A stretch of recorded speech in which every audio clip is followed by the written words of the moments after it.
Lieutenant Angelos Mitretodis, 25 years old, and Sergeant Dimitris Kouklatzis, 27 years old, were seized approximately 3 months ago by a Turkish Special Forces unit as the two young members of the Greek army inadvertently had crossed the borderline between Greece and Turkey. These two innocent junior officers had no other duty but to patrol the land border between Greece and Turkey, a daily routine procedure which has been going on for decades on both sides of the border by the Turkish and the Greek armies respectively. These two NATO and European servicemen were not simply patrolling the Greek-Turkish border, but they were guarding the borders of Europe and the frontier of the NATO alliance.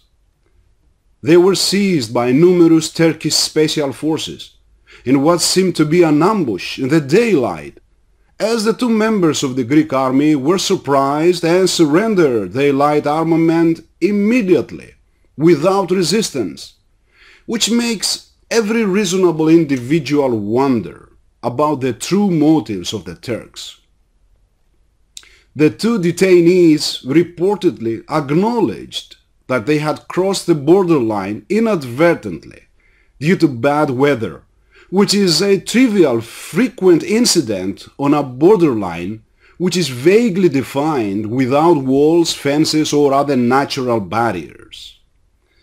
For the last 3 months, they have been in prison, waiting to hear what their charges are against them, but the Turkish judiciary seems to delay inexcusably. President Recep Tayyip Erdogan, how long will it take for the Turkish judiciary to decide about the fate of our innocent boys who are illegally in your prison?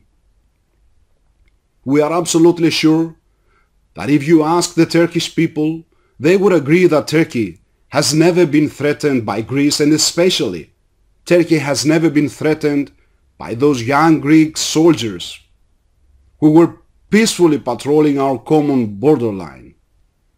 Instead of issuing threats and accusations, Mr. President, you should work hard with our government to strengthen our diplomatic relations, to enhance peace and security in the Aegean Sea and along our land borders, so that our countries could both benefit from tourism and trade.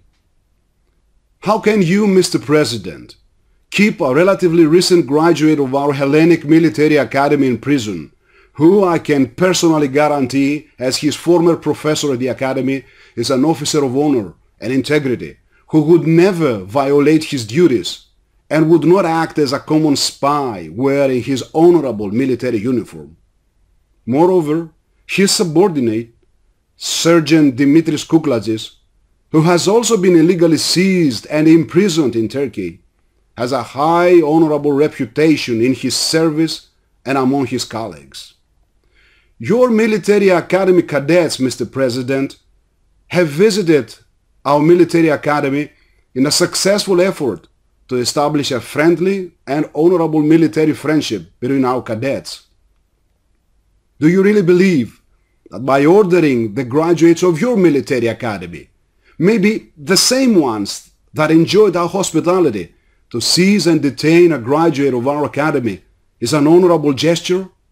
I doubt that the officers of your army would approve of this, as it is not worthy of the honor, the strength, and the dignity of the Turkish armed forces.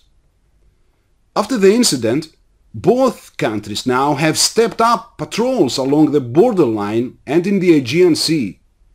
Both our armed forces are now on hair-trigger alert, and an accident could happen, which would destabilize the region, causing tremendous damage to the economies and lives of both our nations.